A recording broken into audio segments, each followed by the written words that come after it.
Oke, jumpa lagi dengan Edwin di channel analisis laporan keuangan. Untuk kali ini saya bahas NRCA, ya Nusaraya Cipta 2025 Q4. Kalau teman-teman ada analisis yang lebih lengkap, lebih akurat, langsung aja tulis di kolom komentar. Oke, untuk NRCA, kita lihat untuk riwayat pembagian dividennya dulu ya.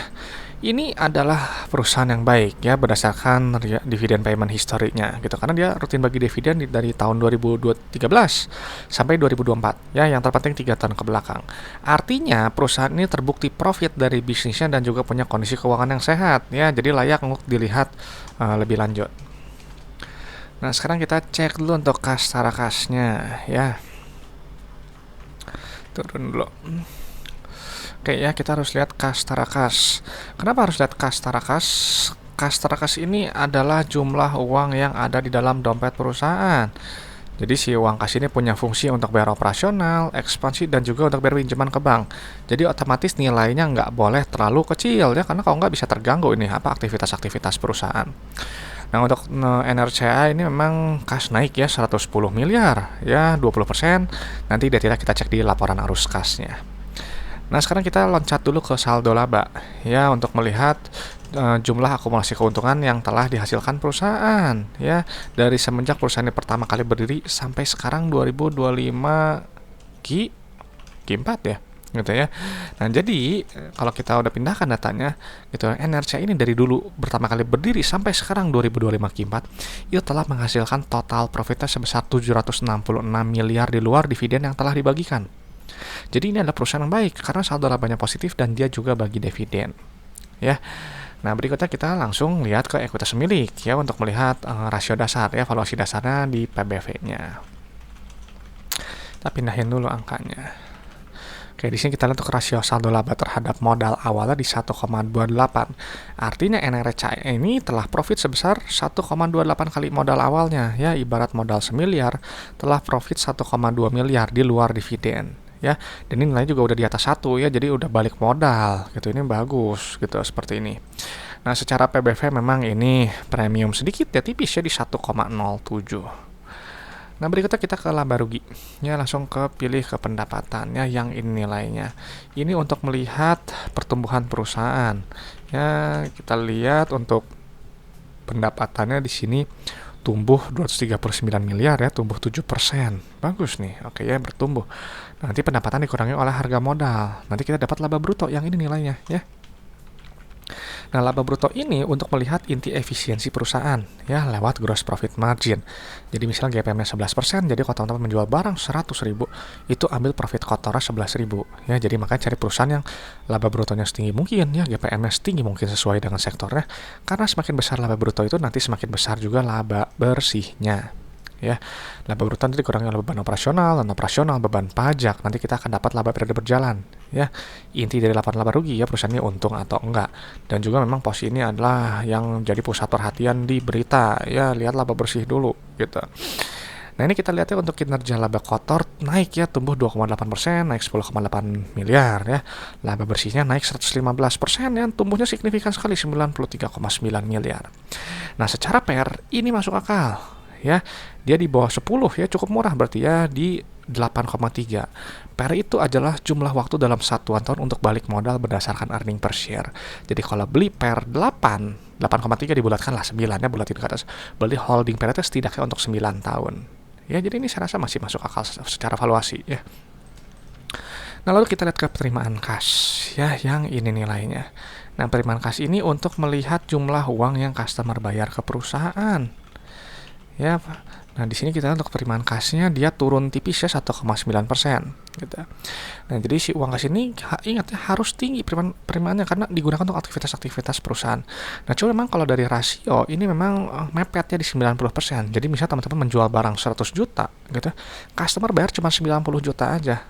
Ya, nah 10 juta sisa itu berubah jadi utang ya, yang nanti harus ditagih oleh perusahaan ya, berubah jadi piutang yang harus nanti ditagih gitu. Jangan sampai nggak tertagih gitu, karena nanti bisa terganggu ini semua gitu. Cuman karena ini kontraktor gitu ya, konstruksi ya wajar karena pembayaran kan per termin gitu gitu ya. Jadi memang kadang kalau untuk perusahaan konstruksi kadang kas tuh kadang dia nggak begitu stabil ya biasanya sih dari yang saya temukan gitu.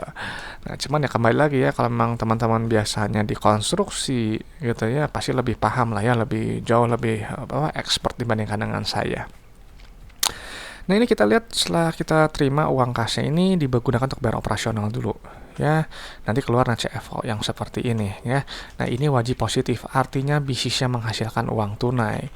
Jadi uang itu nggak habis hanya untuk bayar operasional aja. Nah, cuma untuk net CFO ini memang turunnya signifikan ya, 73%, turun 47,9 miliar. Makanya yang tadi saya sampaikan penerimaan kas ini harus tinggi ya, karena takut gitu kalau misalnya dia kurang, CFO-nya negatif, karena uang kan harus nombok terus gitu, seperti itu ya. Jadi harus hati-hati gitu. Jadi memang kadang untuk konstruksi memang resikonya biasanya lebih tinggi sih gitu ya. Nah, lalu untuk aktivitas ekspansinya di sini nilainya negatifnya, artinya perusahaan berekspansi atau dia memelihara aset produktifnya. Dan di sini kita lihat untuk negatifnya gitu ya, ekspansi ini nggak seagresif periode sebelumnya ya, kan jauh lebih kecil ya. Lalu kita lihat untuk aktivitas pendanaannya gitu ya, kayak tadi gitu ya, kalau kas yang nggak cukup gitu ya, kan ini kan kecil, bukan nggak cukup ya, kasnya kan lebih kecil ya, ini ada ekspansi juga gitu, pasti uangnya kurang gitu ya, makanya dia ambil pinjaman di sini. Nilainya positif ya yang sekarang. Kalau positif ada perusahaan tadi menambah utang bank, dia mengambil pinjaman gitu. Kalau negatif ada dia melakukan pelunasan atau dia bayar dividen gitu. Nah, di sini kita lihat ya, untuk pola yang sebelumnya ini bagus ya. Kenapa? Karena polanya plus min dan ada penurunan kas tarakas ya. Kalau penurunan kas tarakas artinya perusahaan itu keluar uang dari dalam dompetnya gitu. Nah, kalau yang sekarang memang dia kan ada pinjaman nih ya yang cukup besar gitu, menambah pinjaman untuk bisa jadi untuk menutup operasionalnya dan juga untuk ekspansinya ya, dan makanya kenapa ada kenaikan kas tarakas yang cukup lumayan gitu.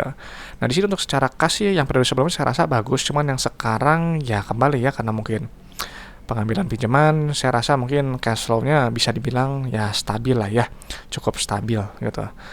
Nah, cuman sekarang kita lihat dulu untuk resiko bisnis ya berdasarkan likuiditas dan solvensinya. Ini kita pindahin dulu angkanya. Ya, satu lagi jangka pendeknya. Yang ini nilainya.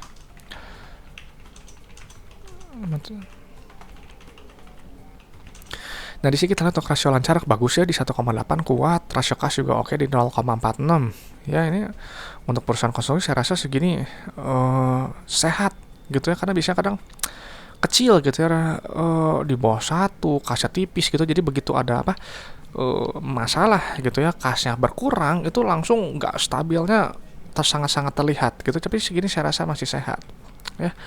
Nah, untuk short term DP di sini ada utang bank, terus cuma satu ya, ini aja. Pindahin dulu deh. Nah, di sini kita lihat tuh rasio kas harus short term-nya di 2 ya. Jadi utang depan Mangta yang lunas kurang dari setahun tuh harus 321 miliar ya. Uang di dompet 649 miliar. Jadi bisa dengan mudah dilunasi. Ya, jadi saya rasa nggak ada masalah likuiditas di sini gitu ya. Cuman tetap antisipasi di CFO. Nah, untuk liabilitas gitu ya, kita pindahkan angkanya untuk jangka panjangnya. Di sini DR memang sedikit lebih tinggi ya di 1,13, untuk long term debt to equity 0 ya. Jadi solvensi saya rasa ini terkontrol ya, cukup rendah resiko gitu.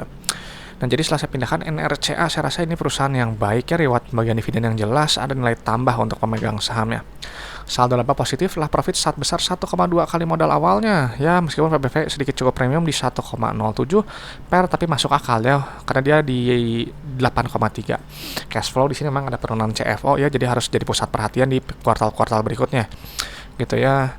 Lalu cash flow ya tadi segini masih, saya rasa masih cukup stabil lah ya, masih oke gitu ya. Untuk total debt-nya, short term debt-nya memang dia ada kenaikan gitu ya, tapi long term debt-nya 0 ya gitu. Dan juga untuk likuiditas ini kuat ya, saya rasa gitu ya, nggak ada masalah likuiditas per 2025 Q4 gitu. Solvensi juga rendah resiko ya.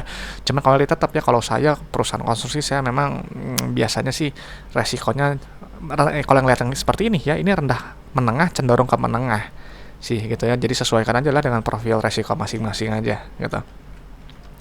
Oke teman-teman, itu aja mungkin pendapat saya untuk NRCA ya. Dan saya selalu sampaikan kalau analisis laporan keuangan itu hanyalah sebagian kecil dari fundamental. Hanya menilai kinerja masa lalu aja ya. Jadi untuk prospek ke depannya teman-teman yang harus nilai sendiri. Dan saya nggak bahas harga saham ya. Besok naik turun saya nggak tahu. Kita kembalikan ke mekanisme pasar. Dan juga untuk valuasi hanya pakai PBV dan PER ya. Jadi kalau teman-teman ada metode valuasi yang lebih bagus, lebih akurat, yang khusus misal untuk konstruksi, pakai ya, karena valuasi itu sifatnya subjektif dan relatif, berbeda untuk setiap orang ya. Jadi nggak perlu diperdebatkan saya rasa ya. Oke, itu aja. Terima kasih udah menyimak teman-teman. Semoga bermanfaat. Saya Edwin dari channel analisis laporan keuangan. Sampai jumpa di video-video berikutnya.